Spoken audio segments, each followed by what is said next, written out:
धर्म सर्वसुखाकरो हितकरो धर्मं बुधाश्चिन्वते धर्मेणैव समाप्यते शिवसुखं धर्माय तस्मै नमः। धर्मान्नास्त्यपरा सुखं तनुभृतां धर्मस्य मूलं दया धर्मे चित्तमहं दधे प्रतिदिनं हे धर्म मां पालय हे धर्म मां पालय। சான்றோர்களே, கொளத்தூர் விஜய பார்ஸ்வநாதர் ஜினாலயத்தில் ஆண்டுதோறும் நவராத்திரி 9 நாட்களை முன்னிட்டு நவரத்னமாலா என்ற நிகழ்ச்சி மிக சிறப்பாக ஏற்பாடு செய்யப்பட்டு நிகழ்ந்து கொண்டு வருகிறது. இடையிலே இந்த கொரோனா அந்த காலகட்டத்திலே வேறு வழி இல்லாமல் ஒரு சில ஆண்டுகள் தடைப்பட்டு போனாலும் மீண்டும் புதுப்பொலிவோடு இந்த நிகழ்ச்சி தொடர்ந்து நடைபெற்று வருவது அனைவருக்கும் மகிழ்ச்சிக்குரிய செய்தியாகும். நவராத்திரம் ஆக்சுவலாக நவராத்திர அதுதான் அந்த பருவத்துக்குரிய சொல். நாம் நவராத்திரின்னு சொல்லிடுறோம். நவராத்திர விழாவை எப்படி கொண்டாட வேண்டும் என்பதை நாம் கொளத்தூர் ஜினாலயத்திலிருந்து தெரிந்து கொள்ளலாம். ஏன் அதை சொல்லுகின்றேன் என்றால், எத்தனையோ ஜினாலயங்களில் நவராத்திரி விழா நடக்குது. ஆனால் அந்த ஜினாலயங்களில் அறச்சொற்பொழிவு நடைபெறுகிறதா என்றால் அது சற்று கேள்விக்குறிதான். ஏதோ ஒரு சில இடங்களில் நடக்கும். ஆனால் எல்லா ஜினாலயங்களிலும் அறச்சொற்பொழிவு என்பது இல்லை என்றுதான் சொல்ல வேண்டும். வேற எதுவும் செய்வாங்க, பூஜை விழா அதெல்லாம் நடக்கும், திருவிழா ஜோடிப்பு அதெல்லாம் இருக்கும். ஆனால் எது முக்கியம் அது இருக்காது, அறவுரை இருக்காது. ஆக எந்த ஒரு விழாவாக இருந்தாலும் அந்த விழாவின் நோக்கம் அறத்தை புரிந்து கொள்ளுதல். அறத்தை புரிந்து கொள்வதற்காகத்தான் விழா. அப்படி இருக்கும் பொழுது விழாவில் அறவுரை என்று ஒன்று இல்லை என்றால் அந்த விழாவை நாம் முழுமையான விழாவாக கருத இயலாது. அந்த அடிப்படையில் இந்த ஜினாலயத்தில் ஆண்டுதோறும் இந்த நவராத்திரி விழா நடைபெறும் போதெல்லாம் 9 நாட்களும் 9 தலைப்புகளிலே பல்வேறு அறிஞர்களை அழைத்து அறவுரை நிகழ்ச்சிக்கு ஏற்பாடு செய்யப்பட்டு வருவதை நாம் அனைவரும் அறிவோம். இந்த ஆண்டும் அதே போல 9 நாள் என்ன தலைப்பை தருவது? எத்தனையோ தலைப்பு, தொடாத தலைப்பே கிடையாது. 9 காவியங்கள், 9 நாயகிகள், 9 நாயகர்கள், எல்லா தலைப்பிலும் பேசியாச்சு. 9 நூல்கள், இப்படியெல்லாம் பல்வேறு தலைப்புகளில் நாம் அறவுரை இங்கு நிகழ்த்தப்பட்டு இருந்தாலும் எந்த ஆண்டு எந்த தலைப்பில் அறவுரை நிகழ்த்துவது என்று எப்பொழுதும் போல திரு தர்மேந்திரதாஸ் அவர்கள் வினவினார்கள். சொல்லுவாங்க, சொல்லிட்டு உடனே அவரே ஒரு தலைப்பு சொல்லிடுவார். அப்புறம் அதுக்கு மறுப்பே கிடையாது. இந்த முறை பன்னிரு சிந்தனை வைக்கலாம்னு நினைக்கிறேன், வேற ஏதாவது இருந்தால் சொல்லுங்க. 9 நாளைக்கு 9 தலைப்பு, இது 12 இருக்கு, அதனால 9க்கு 9 தலைப்பு. வேற ஏதாவது நாம் இன்னும் தொடாத தலைப்புகள் இருந்தால் அதை கூட செய்யலாம்னாரு. அவர் எப்போ சொன்னாலும் அப்படி தான் சொல்லுவார். அப்புறம் கடைசியில் அவர் சொல்கிறது தான் ஃபைனல் ஆகும்னா வேறு எதுவும் எனக்கும் தோணலை. 2 நாள் டைம் கூட எடுத்து பார்த்த ஒன்றும் தோணலை. எல்லாமே ஏற்கனவே பேசப்பட்ட தலைப்புகள் தான் ஞாபகத்துக்கு வருது. நவபதார்த்தம் எல்லாமே பேசியிருக்கோம். ஆகினால் இதே தலைப்பை இருக்கட்டும் என்று நானும் அவருக்கு நீங்கள் முடிவு பண்ணதை அப்படியே வச்சிடலாம் அப்படின்ட்டு. அது இப்பொழுது நமக்கெல்லாம் தேவை இந்த தலைப்பு. எதையோ படித்தோம், கேட்டோம், எல்லாம் பண்ணியிருக்கோம். ஆனால் இப்பொழுது நாம் அந்த நிலைக்கு வந்துட்டோம். எந்த நிலைக்கு? பன்னிரு சிந்தனைகளை சிந்திக்க வேண்டிய நிலைக்கு வந்திருக்கிறோம். கொஞ்சம் இன்னும் எங்கே இருக்கிறவங்க இருப்பீங்க, அவங்கள நான் சொல்லலை. ஆனால் என்னை போன்றவர்கள்லாம் இனிமேல் எல்லாம் அனுப்பியிருந்தால் எதுவும் நிலையல்ல, இப்படிப்பட்ட சிந்தனையை இனியும் சிந்திக்காமல் இருந்தால் அப்புறம் எப்போ தான் சிந்திக்கிறது? ஆகையினால் இப்படிப்பட்ட சூழ்நிலையிலே இந்த பன்னிரு சிந்தனைகள் இங்கே பல அறிஞர் பெருமக்களால் பேசப்பட்டு இறுதியாக இன்று அந்த பன்னிரு சிந்தனையிலே 2 சிந்தனைகள், விடுபட்ட 2 சிந்தனைகள், அந்த வரிசை முறையில் இருந்தாலும் எந்த சிந்தனை ஒன்றாலும் எப்பொழுது ஒன்றாலும் சிந்திக்கலாம். அதனால் ஒன்றும் பெரிய பாதிப்பு எதுவும் கிடையாது. ஆகையினால் யார் யாருக்கு என்னென்ன தலைப்பு யார் செலக்ட் பண்ணி எடுத்துக்கிட்டாங்களோ அதெல்லாம் போக மிச்சம் மீதி 2 இருக்குது. அதை இறுதியாக என்னிடம் தந்திருக்கிறார்கள். ஆக அந்த அடிப்படையில் இப்பொழுது செறிப்பு தத்துவம், செறிப்பு பாவனை மற்றும் உதிர்ப்பு பாவனை என்று சொல்லக்கூடிய 2 பாவனைகளை பற்றி நாம் இன்றைய வகுப்பிலே, இன்றைய அறவுரை நிகழ்ச்சியிலே பேச இருக்கிறோம். செறிப்பு பாவனை, உதிர்ப்பு பாவனை, இது 12 பாவனைகளிலே துவாதச அனுப்பயிற்சியிலே வரக்கூடிய பாவனைகளாகும். உண்மையில் சொல்ல போனால் இது 8வது 9வது பாவனை நினைக்கிறேன். அனித்யம் முதல் அனித்யம், அசரணம், சம்சாரம், ஏகத்துவம், அந்நியத்துவம், அசுச்சி, ஆசிரமம், 8வது சம்வரை என்று சொல்லக்கூடிய செறிப்பு, 9வது உதிர்ப்பு, அதுக்கப்புறம் உலக பாவனை, அப்புறம் போதி துர்லபம், அதுக்கப்புறம் தர்ம பாவனை இறுதியான. சரியா சொல்லணும்னா அதே வரிசையில் சொல்லணும்னா, ஏன்னா இந்த வரிசை மாதிரி உரை வேறுவதாலும் நான் அந்த வரிசையை சொல்லிடுறேன். இதான் வரிசை முறை. இந்த முறையில் உரையாற்றணும். இருந்தாலும் நான் முன்பே கூறியது போல எதை வேண்டுமானாலும் எப்பொழுது வேண்டுமானாலும் சிந்திக்கலாம். இந்த 12 சிந்தனைகளும் எதற்கு காரணமாக அமைகிறது என்றால் எல்லாம் சொல்லியிருப்பாங்க. இந்த 12 சிந்தனைகளுமே தர்ம தியானமாகும். இந்த 12 சிந்தனைகளுமே வினை செறிப்புக்கும் வினை உதிர்ப்புக்கும் காரணம். அதுக்கு தான் இப்போ இன்னைக்கு பேச வேண்டும். நீங்கள் எந்த சிந்தனையை எப்போ பண்ணாலும் இந்த 12 சிந்தனைகளும் எதற்கு காரணம் என்றால் வினை உதிர்ப்பிற்கும் வினை செறிப்பிற்கும் தான் காரணம். அதுதான் தர்மம். வேற எதுவும் தர்மம் வேற என்ன இருக்க? வேற எதுவும் தர்மம் கிடையாது. தர்மம் என்றால் வினையை செறிப்பது, அதை உதிர்ப்பது, முழுமையாக உதிர்த்து விடுவதற்கு பேர் தர்மம். அவ்வளவுதான்.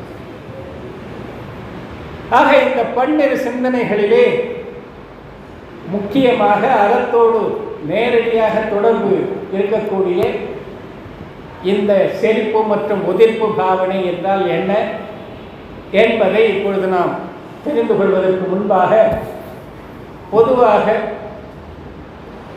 இந்த நவராத்திரி என்று வரும்பொழுது, அதுவும் நான் நவராத்திரியில் போய் பேசுகிறேன்ற பொழுது சில பேர் கேட்குறது வழக்கம். மற்றவங்களெல்லாம் கேட்க மாட்டாங்க. நான் பேசுகிறேன்னா நீங்கள் நவராத்திரி ஒத்துக்கிறீங்களா? நவராத்திரி நமக்கு உண்டா? எத்தனை தடவை அதற்கு விளக்கம் சொல்லியாச்சு. இப்போவும் அந்த மாதிரியான கேள்விகள் வரதான் செய்யுது. அதனால் நீங்கள் நான் பேசும்போது கேட்டுங்கள்ட்ட ஒவ்வொருத்தருக்குமா பதில் சொல்லிட்டு இருக்க முடியும். ஆகையினால் நவராத்திரியோ அல்லது சிவராத்திரியோ அது நமக்கு உரியது இல்லை என்றாலும், அது எந்த ராத்திரியோ எந்த பகலோ அந்த நாட்களிலே அறத்தை போற்றக்கூடாது என்று எந்த ஆகமும் சொல்லலை.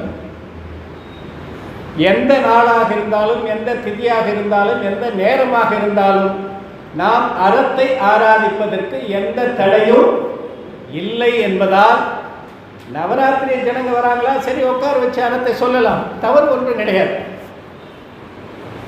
ஒரு சிலர் சொல்லுவாங்க, நமக்கு இல்லைன்னு சொல்றீங்களே எப்படி? பரத் சக்கரவர்த்தி சக்கரரத்னத்துக்கு 9 நாள் பூஜை பண்ணார், 10வது நாள் என்னது 6 கண்டத்தை வெற்றி கொள்வதற்காக விஜயதசமி கொண்டாடினார். ஆகையினால் அது நம்முடைய பருவம் என்றெல்லாம் சொல்லுவாங்க. நானும் மகாபுராணம் செய்புராணம் எல்லாத்தையும் பார்த்தேன். அது மாதிரி எங்கேயாவது வருதன் பூஜை பண்ணது உண்மை, சக்கரரத்தினம் தோன்றியது உண்மை. அதுக்கு முன்னே அவர் பகவானை போய் கேவலஞானம் அடைந்த அந்த செய்தி கேட்டு அங்கே போய் பகவானிடத்திலே அறவுரை கேட்டுட்டு வந்தது, இதெல்லாம் செய்தது எல்லாம் இருக்குது. ஆனால் அவர் நவராத்திரி காலத்தில் தான் செய்தாடுறதுக்கு உண்டான ஆதாரம் எனக்கு கிடைக்கல. அப்படியே இருந்தாலும் நவராத்திரி காலத்தில் அவர் செய்திருந்தாலும் அது அறப்பூஜை அல்ல, அது பொருள் சார்ந்தது. தர்ம அர்த்த காம மோட்சம் 4 சொல்லுவாங்கல்ல. முதல்ல அவர் எதை செய்தார்? பகவானுடைய 3 செய்தி வருது அவருக்கு ஒரே நேரத்தில். பகவான் கேவலஞானம் அடைந்தது, ஆயுத சாலையில்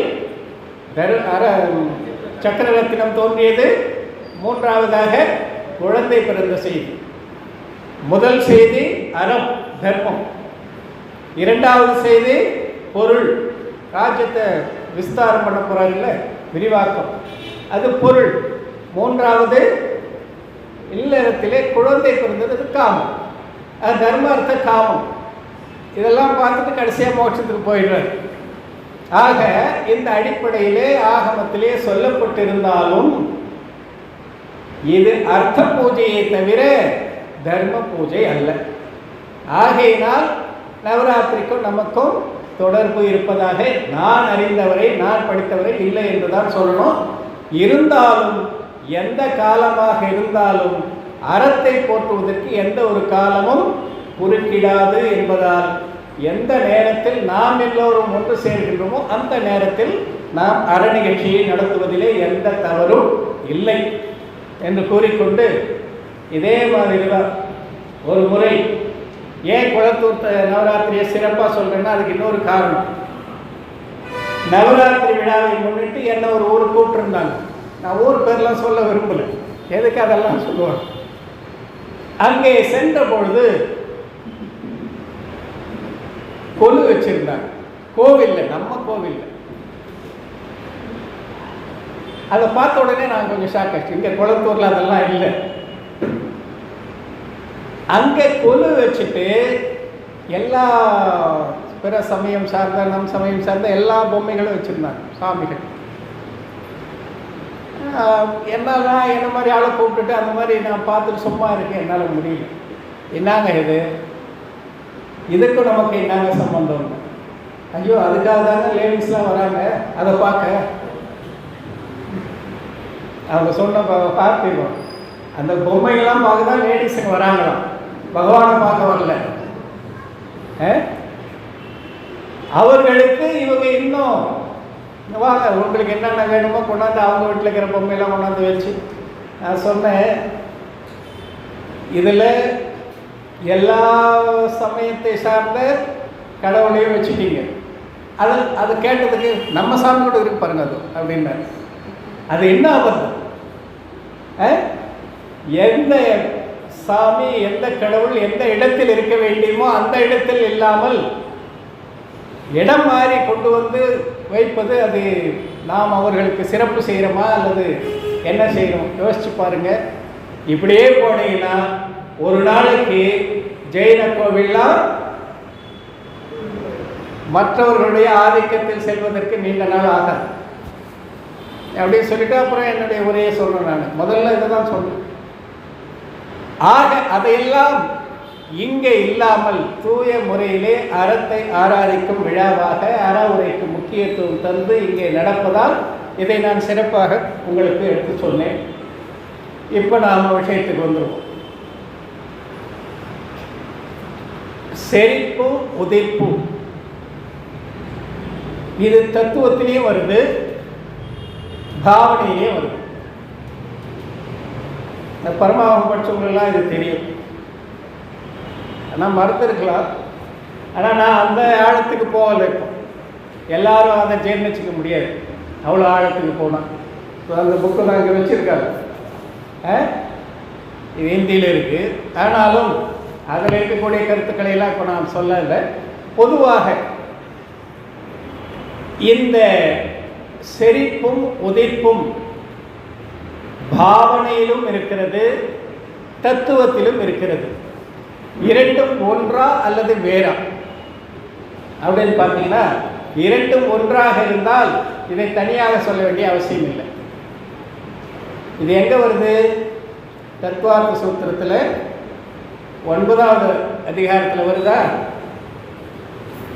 செறிப்புக்கு காரணமாக எதை சொன்னாரங்க? குப்தி சமிதி தர்மானுப்ரேட்ச பரீஷகஜய சாரித்ரைஹி. சார்னா என்னது? சம்வரை.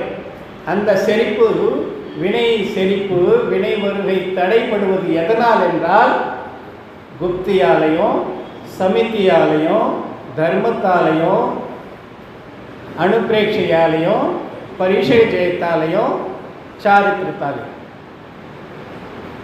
இப்போ குப்தி சமிதி தர்ம அனுப்பிரேட்சை பரீஷக ஜெய சாரித்திரம்னு 6 சொன்னார். அதில் தர்மம்னு சொல்லியிருக்கார். அப்புறம் அது இல்லாமல் 5 சொல்கிறார். அப்போ இந்த குப்தி சமிதி அனுப்பிரேட்சை பரீஷக ஜெய சாரித்திரம் இது தர்மமா இல்லையா? என்னங்க பரமாவம் படிச்சுட்டு உட்காந்துங்கிறாரு பாருங்க. 2வது பரமாவத்துக்கும் கூட சேர்ந்து படிச்சுங்கிறாரு. இதுவும் தர்மம் தான். அதையே தர்மம்னு சொல்லியிருக்காரு. இது எல்லாம் சேர்ந்து வினை செறிப்புக்கு காரணம்னு சொல்றாரு. வினை செறிப்பு என்னது? தர்மமா வேற என்னவா? அதுவும் தர்மம் தான். என்னங்க போட்டு குழப்பறீங்க? நேற்று பேசியிருப்பார் தர்மத்தை பற்றி. நீங்கள் குழம்பக்கூடாது. குப்தி சமிதி தர்மானுபேட்ச பரிசேஜ சாரித்திரத்திலையும் தர்மம் வருது. தர்மம் இல்லாத மற்றதும் தர்மம் தான். வினை செறிப்பு வினை உதிப்பும் தர்மம் தான். வீடு பேரும் தர்மம் தான். ஆனால் ஒவ்வொன்றையும் தர்மம் என்று சொல்லுவதற்கு நோக்கம் தான் வேறு. நான் யார்? ஜம்புகுமார். நான் யாருன்னு கேட்டேன், ஓ பரவாயில்ல, ஆன்மாவுக்கே போயிட்டாங்க. நான் ஜம்புகுமார்னு சொல்கிறேன். அது சரியா தவறா? சாஸ்திரி நீங்கள் சொல்லுவீங்க, சரியா தவறா? நான் ஆசிரியர்னு சொல்கிறேன், சரியா தவறா? எல்லாம் சரிதானே, எல்லாம் ஒத்துரு தானே. ஆக அந்த நோக்கு, நான் யாருன்னா பேரு நோக்கிலே ஜம்புகுமார், படிப்பு நோக்கிலே சாஸ்திர படிப்பு நோக்கிலே சாஸ்திரியார், உலகியல் படிப்பு நோக்கிலே எம்ஏ எதோ ஒன்றாலும் சொல்லிங்க, பணி நோக்கிலே ஆசிரியர் பணியிலிருந்து ஓய்வு பெற்றோம். இப்படி எல்லாம் ஒன்றை குறித்தாலும் ஒரு பொருளை தெளிவாக தெரிந்து கொள்வதற்காக அதை பல்வேறு கோணங்களிலே பல்வேறு நோக்கத்திலே பல்வேறு பார்வையிலே அதை பிரித்து நமக்கு தந்திருக்கிறார்கள். ஆக அந்த அடிப்படையில் செறிப்பு உதிர்ப்பு, இது உதிர்ப்புக்கும் காரணம் எது? குப்தி சமிதி தர்ம அனுப்பிரேட்ச பரீஷக ஜெய சாரித்திரம் என்று சொன்னாரே, இது வினை செறிப்புக்கும் காரணம், வினை உதிர்ப்புக்கும் காரணம். இன்னொரு அடுத்த சூத்திரத்தில் சப்பசா நிர்ஜராட்ச என்று சொல்லி தவமும் வினை வினை உதிர்ப்புக்கு காரணம்னு சொன்னார். தவமும் வினை உதிர்ப்புக்கு காரணம் என்று சொன்னதால் இவையும் வினை உதிர்ப்புக்கு காரணம் என்ற பொருள் அங்கே வந்துச்சா என்று சொல். ஆக தவத்தாலும் வினை உதிர்ப்பு ஏற்படும் என்றால் குப்தி சமிதி தர்மானுபேட்ச பரீஷக சாரித்திரத்தாலும் வினை உதிர்ப்பு ஏற்படும் என்பதற்கு அந்த பொருள். அது தத்துவ சூத்திர வகுப்பில் நீங்கள் இன்னும் விரிவாக கேட்டுக்கொள்ளலாம். ஆக இந்த செறிப்பும் இந்த உதிர்ப்பும், செறிப்பில்தான் வினை மோட்ச மார்க்கம் தொடங்குகிறது. மோட்ச மார்க்கத்தின் தொடக்கம் எது என்றால் செறிப்பு தான். இன்னைக்கு பேசணும் அதுதான். அதனுடைய விரிவுதான் உதிர்ப்பு, அதனுடைய முழுமைதான் என்னது? வீடு பேர் மோட்சம். இதான், வேற ஒன்றுமே கிடையாது. ஆக அறத்தின் தொடக்கம் செறிப்பு, அறத்தின் விரிவு உதிர்ப்பு, அறத்தின் முழுமை வீடு பேர். இந்த 12 பாவனைகள் சொன்னாரே, இந்த 12 பாவனைகளில் வீடு பேரு மோட்சத்தை விட்டுட்டாங்களே. அந்த சந்தேகம் யாருன்னா வந்ததா உங்களுக்கு? நீங்க தாங்க சந்தேகத்தை கலக்கி விட்டு போறாங்க. எங்களுக்கு எப்பவுமே நாங்க எந்த சந்தேகம் எங்களுக்கு தர்ம விஷயத்துல கிடையவே கிடையாது. பந்தமும் வரல, ஆசிரம் வந்திருக்கு, பந்தம் வரல. அது பாருங்க. ஆக பந்தமும் மோட்சத்தையும் விட்டுட்டாங்க. பந்தத்திலேயாவது ஆசிரமத்தால பந்தம் ஏற்படுதுன்னு சொல்லலாம்.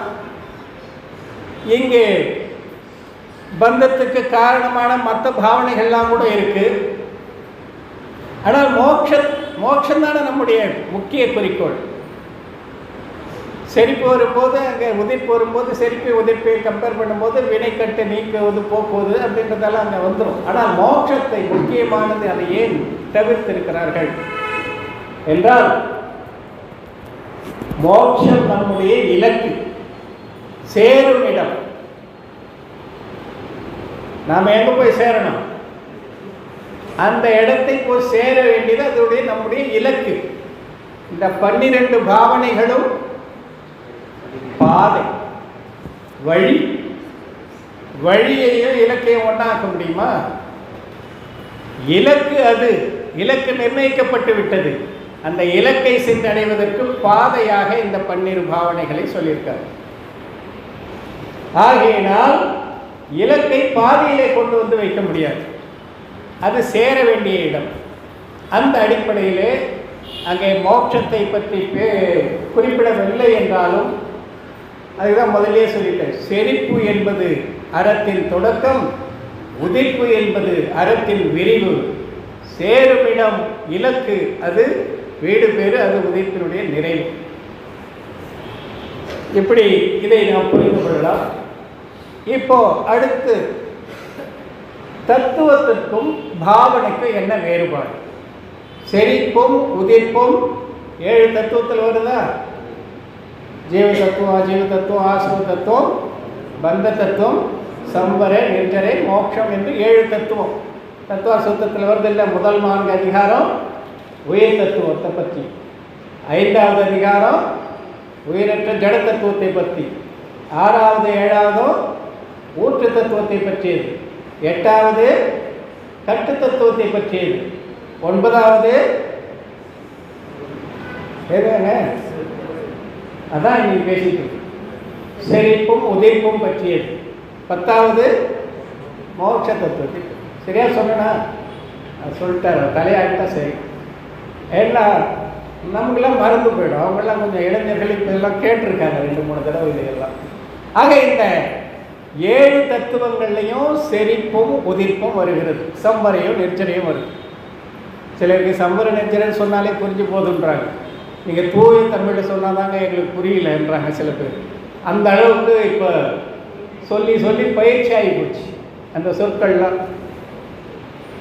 ஒரு சிலர் இருக்காங்க தூய தமிழை எதிர்பார்க்குறவங்க, அதனால் இடத்துலையுமே நான் சொல்லிடுறேன். ஆக அந்த தத்துவத்திலையும் சொல்லியிருக்காங்க, இங்கே பாவனையிலையும் சொல்லியிருக்காங்க. தத்துவத்தில் வரக்கூடியதில் என்னென்ன பாவனை வருது? ஆசிரம தத்துவம், ஆசிரம பாவனை, சம்பர தத்துவம், சம்பர பாவனை, நிர்ஜர தத்துவம், நிர்ஜரை பாவனை. ரெண்டுத்துக்கு என்ன வேறுபாடு கேட்டீங்க யாரையாவது? அதான் நீங்கள் தான் முதல்ல சொல்லிட்டீங்களே, எங்களுக்கு சந்தேகமே கிடையாது தர்மத்தில். ஆக இந்த 2ம் தத்துவத்திலும் வருகிறது, பாவனையிலும் வருகிறது. அப்படி என்றால் இந்த 2க்கும் என்ன வேறுபாடு? இந்த பாப்பா என்ன கிளாஸ் மணி? எல்கேஜி படிக்கிற பாப்பா. இப்போல்லாம் எல்கேஜி யூகேஜிலே சொல்லித்தராங்கன்னு நினைக்கிறேன். கணக்கு பாடம் எப்படி சொல்லி கொடுப்பாங்க தெரியுங்களா? அந்த நாளில் எல்லாம் வேறு. அந்த நாளில் நாம் படித்தது எப்படி? 11ல் 9 மைனஸ் பண்ணோன்னா மைனஸில் கழி அப்படின்வாங்க. 1ல் 9 போகுமா? போகாது. பக்கத்தில் இருக்கிற கடை வாங்கு அப்படி தான் அப்போ கற்றுக் கொடுத்தாங்க. கடை வாங்கி நம்ம வாழ்க்கை ஓடி போச்சு. இன்றைக்கி அப்படி இல்லை. 6 நாள் என்னடா அப்படின்னா, இன்றைக்கி இருக்கிற குழந்தை என்ன பண்ணுது? 6 in mind 4 in finger. பார்த்தீங்களா? இந்த லாங்குவேஜில் நமக்கு நல்லா அத்துப்படி, நாம் படிக்காத இருந்தால் கூட நமக்கு தெரியும். அப்புறம் என்ன பண்ணுவாங்க? 6 ஆஃப்டர் 7 8 9 10 6 + 4 10. இதான் இன்னைக்கு பாடம். இப்படி தான் சொல்லிக் கொடுக்குறோம். அப்படியே சொல்லி கொடுத்து 2ல் எத்தனை ஒன்ஸ் இருக்குது அப்படின்னு கேட்போம். 2ல் எத்தனை ஒன்ஸுக்கு இருக்குது? இல்லை, நான் ஒன்றும் தத்துவம் கேட்கலீங்க. இது கூட ஏன் மறந்து போய் நிற்கிறீங்க? 2ல் எத்தனை ஒன்ஸ் இருக்கு? 2 ஒன்ஸ் இருக்கு. 1 1 2 1 இருக்கு. 2 ஒன்ஸ். இப்படிலாம் குழந்தைக்கு கற்றுக் கொடுத்து அதுக்கப்புறம் அது இன்னும் கொஞ்சம் வளர இன்னும் கொஞ்சம் அதிகமாக சொல்லி கொடுத்துக்கிறோம். அதுக்கப்புறம் வந்த பிறகு இதெல்லாம் அதுக்கப்புறம் 10th 12th வரும்போதெல்லாம் கூட இப்படியே படிக்கும். 2ல் 2 1 தானே, ஒன்றும் மாற்றம் இல்லையே. நீங்கள் சொல்கிறதால ஏதாவது நீங்கள் குழப்பிங்களோ என்னோட பயமாக இருக்குன்றாங்க. 2 பக்கத்தில் 2 பூஜ்ஜியத்தை போட்டுருங்க. என்னாச்சு? 200. 2 சைபர் தான் நம்பர், இலக்கமாக நான் எதுவும் போடல. 1 2 3 எதுவுமே போடல. 2மே 0 தான், 0 தான் போட்டுட்டா அந்த 2ல் எத்தனை 1 இருக்கு பாருங்க. எவ்வளோ கரெக்டாக பதில் வருது. 201. இதாங்க 2, ஒரே ஒரு 2 தான் இருக்கு, மீதியெல்லாம் சைபர் தான். ஒரே ஒரு 2க்கு 200 ஒன்ஸ் இருக்குன்னு சொல்றீங்களே, எப்படி? அது அப்படிதான். அந்த மாதிரி கேள்வியெல்லாம் மேலே போக போக குழந்தைங்களுக்கு வராது. ஏன்னா நல்லா தெளிவாகிடுறாங்க. அப்போ அவங்களுக்கு இந்த மாதிரிலாம் சொல்லிக் கொடுக்க வேண்டிய வேலை இல்லை. மைண்டில் என்ன ஆகுது, ஃபிங்கரில் என்ன ஆகுதுலாம் சொல்ல வேண்டிய வேலையே இருக்காது. 6 + 4 நான் 10th கிளாஸ் படிக்கிறவனை போய் கேட்டாக்கா இருங்க 6 in mind 4 அப்படியே சொல்லுவான். 6 + 4 10ன்னு சொல்ல போகிறான். நான் இப்போ இருக்கிற பசங்க கால்குலேட்டர் எடுத்துக்கும். இருங்க நான் கால்குலேட்டர் இருக்கேன் அப்படி சொல்கிறேன். அது வேறு. ஆக அது அபியாசம் ஆகிடுது, நல்லா புரிஞ்சு போகுது. புரிந்து போன பிறகு அந்த சிஸ்டத்துக்கெல்லாம் போக வேண்டிய அவசியம் இல்லைன்னு ஆகிடுது. 2க்கு பின்னாடி 2 0 இருந்தாலும் 2 எந்த இடத்தில் இருக்கிறதோ, யார் எந்த இடத்துல இருக்காங்களோ அந்த இடத்துக்கேற்ப மதிப்பு. அது ஆளாக இருந்தாலும் சரி, நம்பராக இருந்தாலும் சரி, இடத்துக்கேற்ப மதிப்பு. கோயிலில் வந்தால் மதிப்பு தான். வேறு என்ன வேலை செய்கிற இடத்துல போனால் நான் இப்போ தான் பூஜை பண்ணிட்டு வரேன் அப்படின்னு சொல்லிட்டு அங்கே போய் நான் யார் தெரியுமா, நான் சாஸ்திரி அப்படின்னா இங்கே நீ வேலைக்கு வந்துக்கிட்ட வேலையை பாரு அப்படி தானே சொல்லுவாங்க. இடத்துக்கு ஏற்ற மதிப்பு. ஆக எந்த எண் எந்த இடத்தில் இருக்கிறதோ அதற்கேற்ப மதிப்பு. இதையெல்லாம் பிள்ளைகள் நன்கு புரிந்து கொண்ட பிறகு அவர்கள் இப்படிப்பட்ட சிந்தனையில் போக வேண்டிய வேலை கிடையாது.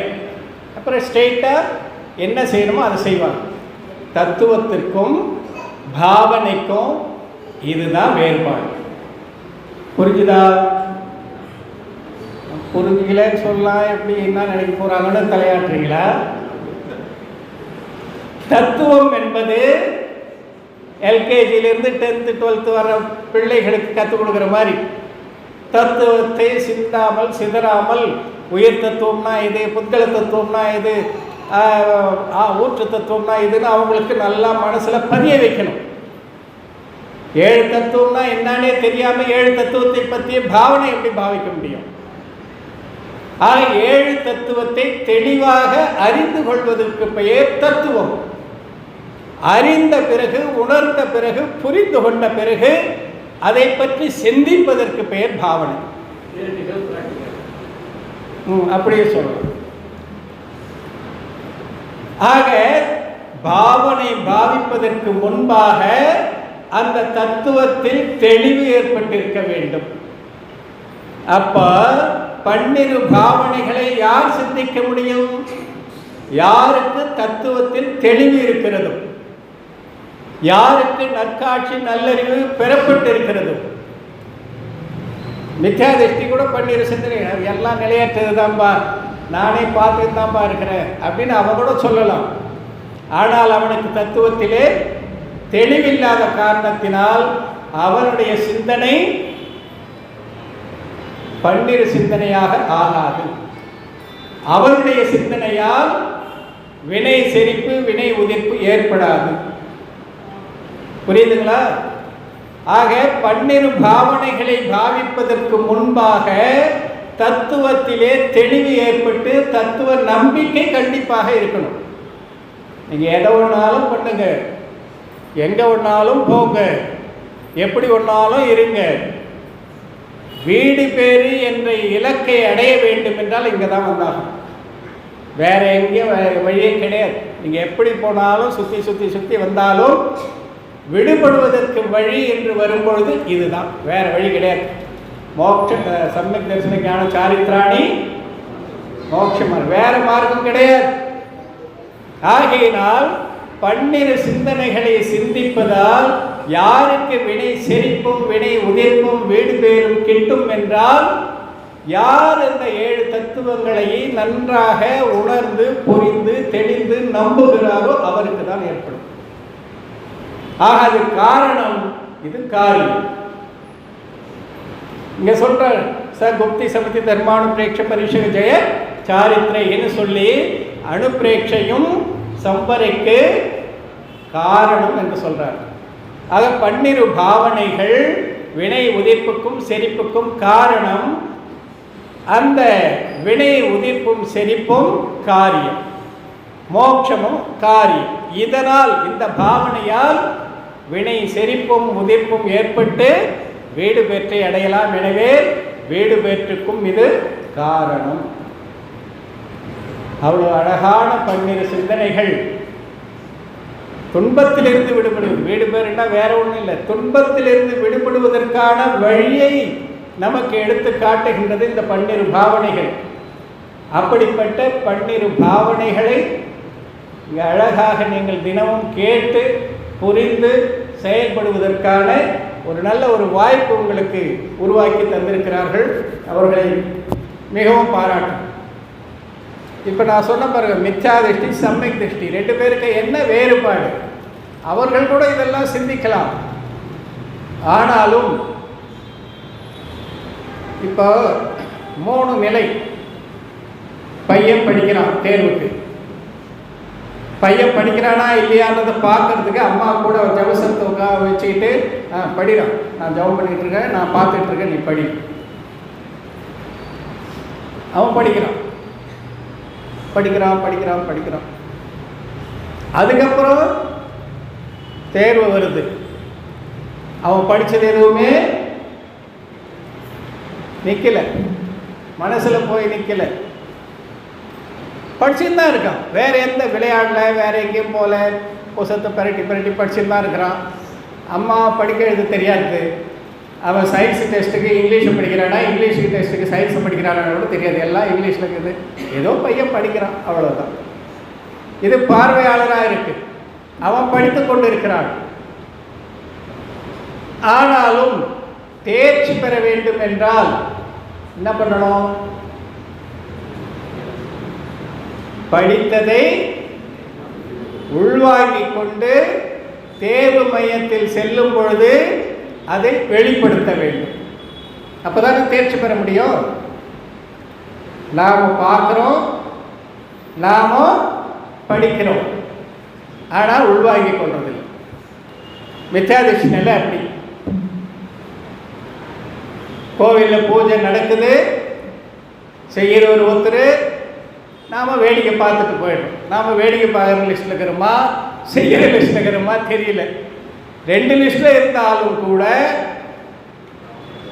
அதை உள்வாங்கிக் கொள்ளாமல், பகவான் என்ன சொன்னார் என்பதை புரிந்து கொள்ளாமல் செய்கிறதால தேர்ச்சி பெற முடியுமான்னா தேர்ச்சி பெற முடியாது. ஆனால் பையன் வேற எதுவும் எங்கேயும் போல, சூதாட்டத்துக்கு போல, தவறான நண்பர்கள் உறவுகளோடு போல, தவறான வழிக்கு போல படிச்சுட்டு இருக்கிறான். அந்த விதத்தில் அவனை பாராட்டலாம். ஆனால் தேர்ச்சி இதுதான் நல்வினைக்கும் தீவினைக்கும் வினை இல்லாத நிலைக்கும் உள்ள வேறுபாடு. பார்த்தல் படித்தல் நல்ல காரியம். அம்மாவும் வேற எந்த வேலையும் செய்யலை, டிவி பார்க்கல, வேற எந்த தப்பான வேலைக்கு போகல, பையனா கூட உட்காந்துக்கிறாங்க, பையனும் படிச்சுட்டு இருக்கான். ஆனால் தேர்ச்சி எப்போ? அதை உள்வாங்கி கொண்டால்தான். அதுபோல தான் இந்த 12 சிந்தனைகளையும் நாம் கோவிலில் எந்த சொன்ன மாதிரி யாரோ பூஜை பண்ணுறாங்க, நாம் பார்த்துட்டு போயிடும், அல்லது நாம் பூஜை பண்ணுறோம், ஆனாலும் எதற்காக செய்கிறோம், ஏன் செய்கிறோம் தெரியாது. மணிக்கணக்கில் விதானம் நடக்குது, 3 மணி நேரம், 5 மணி நேரம், அரை நாள். என்ன விதானம் நடந்தது, அதில் என்ன கருத்து இருக்குது தெரியாது. அந்த பையன் படிக்கிற கதையா விழுந்து விழுந்து படிக்கிறான், ராத்திரெல்லாம் படிக்கிறான், தேர்வு ஒன்றும் இல்லை. அதுபோல் இருக்கக்கூடாது. ஆக இந்த 12 பாவனைகள் படித்த தத்துவத்தை உள்வாங்கிக் கொண்டு அதற்கேற்ப சிந்தித்து அதற்கேற்ப தியானத்திலே மூழ்கி அதை வெளிப்படுத்துவதற்காக இந்த 12 பாவனைகள் ஆகமத்தில் எல்லாம் எழுதி வச்சிருக்கு.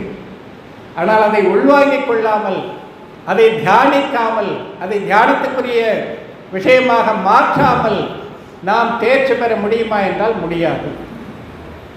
புரியுதுங்களா? புரியுற மாதிரி தான் இருக்குது. இருந்தாலும் இதுக்கு மேலே பேசுனீங்கன்னா உட்கார முடியுமான்னு தான் தெரியல. ஆக பாவனை என்பது, பாவனை பாவிப்பதற்கு முன்பு எதை நாம் பாவிக்கின்றோமோ அது நமக்கு தெளிவாகி விட வேண்டும். இப்போ இன்னும் ஒரு இக்கட்டான ஒரு கருத்து, எதை பாவிக்கணும், எதைங்க பாவிக்கணும்? 12 சிந்தனைகள் அடிப்படையில் சொல்லுங்க. தர்மத்தை பாவிக்கணும். அதான் எது தர்மம் தான் கேட்குறேன். 12 சிந்தனையில் 12 சொல்லியிருக்காங்கல்ல, அதெல்லாம் தர்மமா அதர்மமா? தர்மம் தானா? உண்மையா? ஆசிரமம் தர்மமா? அசுச்சி தர்மமா? இப்படி என்ன எப்போ பாரு இதே கேள்வி கேட்டு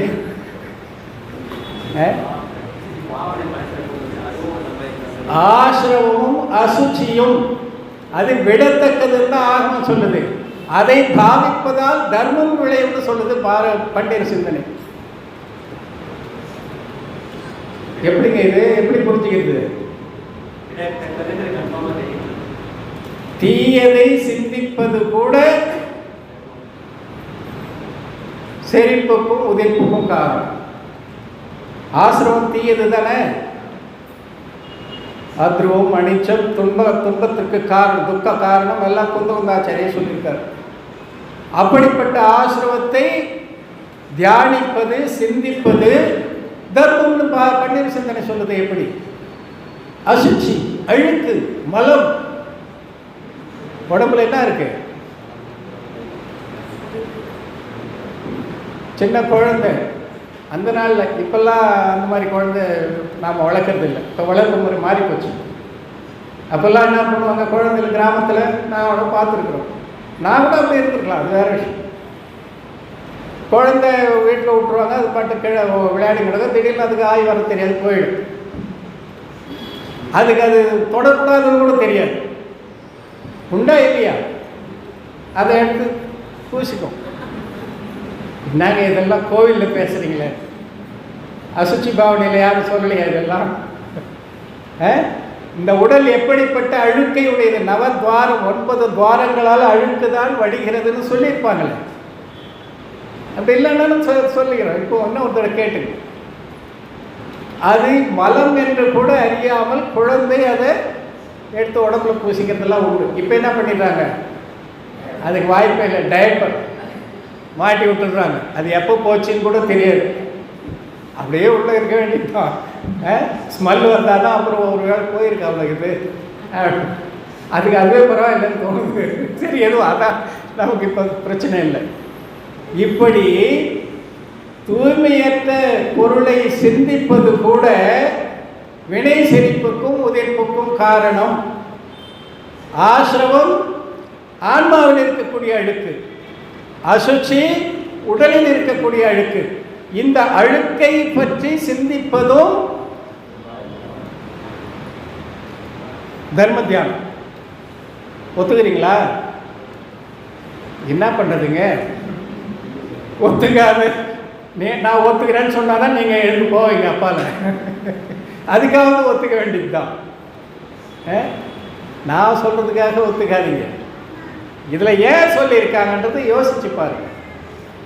இந்த உடல் பொன்மேனி தங்க மேனி, கோயிலுக்கு போனால் கூட மேக்கப் பவுடர் க்ரீம் எல்லாம் போட்டுக்கிட்டு வரமே, இந்த உடம்பு மேலே அவ்வளவு பற்றுதல். அந்த பற்றுதல், அந்த மயக்கம் போக வேண்டும் என்பதற்காக, டேய் சாராயம் குடிக்காத, மது அருந்தாதே, மது உனக்கு உடலுக்கு கேடு விளைவிக்கக்கூடியது. மதுவில் என்னென்ன இருக்குன்னு தெரியுமா? புழு பூச்சி எல்லாம் நெளியும், அழுகி போன பழத்தை போட்டு பண்ணுவாங்க. அதனுடைய அதில் என்னென்ன இருக்கு, அவனுக்கு எதை சொன்னால் வெறுப்பு வருமோ அது எல்லாத்தையும் சொல்லி வெறுப்பை உண்டாகும். என்னோட வேலை செய்த ஒரு ஆசிரியர் பீகார்கார், அவர் ஜெயின் கூட இல்லை, நான் ஜெயின், ஆனால் வெஜிடேரியன், டீ கூட குடிக்க மாட்டார். அவர் ஸ்கூலில் போய் பாடம் எடுக்கும்போது பிரின்சிபலோட பையனே என்வி சாப்பிட்றோம். அவர் ஒரு தடவை கிளாஸில் அதில் என்னென்ன இருக்குது தெரியுமாடா, நீ வாந்தி எடுத்தது நீ சாப்பிட்டியா, திருப்பி நீ டாய்லெட் போனதை சாப்பிட்டியா, நீ இதெல்லாம் சொல்கிறார், செந்நீரை குடிப்பியா அப்படின்லாம் சொல்லி அதெல்லாம் அது உள்ளதுதுவா. நீ எந்த கோழி சாப்பிட்றியோ, எந்த மாட்டு சாப்பிட்றியோ, எந்த ஆட்டு அதெல்லாம் உள்ளே இருக்கா இல்லையா? இப்படியே சொல்லி அவன் வீட்டுக்கு போய் அவர் அன்னைக்கு ஏதோ பெருசாக ஏதோ அவங்களுக்கான கிராண்டு என்னது விருந்து சாப்பாடு அதை பண்ணிட்டாங்க. அவனுக்கு அதை பார்க்கும்போதே இவர் சொன்னதான் ஞாபகம் வருதான். அவனுக்கு கொமட்டி, அவன் சாப்பிடவே இல்லை, கொமட்டி வாந்தி எடுக்கிறான் போய் வெளியில். எப்பா ஏன்டா என்னடா ஆச்சு உனக்கு, உடம்புட முடியலடா. அவர் சொன்னார்ப்பா, அதுதான்ப்பா ஞாபகம். அவர் பிரின்சிபல் என்னங்க என் பையனை கெடுத்துட்டீங்களேன்னு சொல்றாரு. ஆக அந்த அளவுக்கு அவர் சொல்லியிருக்கிறதால அதை பார்க்கும்போதே அதை உண்ண வேண்டும் என்ற எண்ணமே அவருக்கு போயிடுச்சு, வாமிட் வருது. அதற்காகத்தான் அசுச்சி பாவனை, அதற்காகத்தான் ஆசிரம தத்துவ பாவனை. பற்றை விடுவதற்காக பாவித்தால் அது தர்மத்திற்கு காரணமாகும், வினை செறிப்புக்கும் உதிர்ப்புக்கும் காரணமாகும். பற்றை உருவாக்கி கொள்வதற்காக தியானித்தால் அது உங்களுக்கு வினை கட்டுக்கு காரணமாகும். எனவே எதை சிந்தித்தாலும் பற்றை விடுவதற்காக, வினையை விலக்குவதற்காக, தர்மத்திலே பயணிப்பதற்காக என்பதை அறிந்து தெளிந்து உணர்ந்து இந்த 12 சிந்தனைகள் வாயிலாக நாம் பிறவா பேரின்ப நிலையை அடைவோமாக என்று கூறிக்கொண்டு காலம் கருதி இதோடு என்னுடைய உரையை நிறைவு செய்கிறேன். நன்றி வணக்கம்.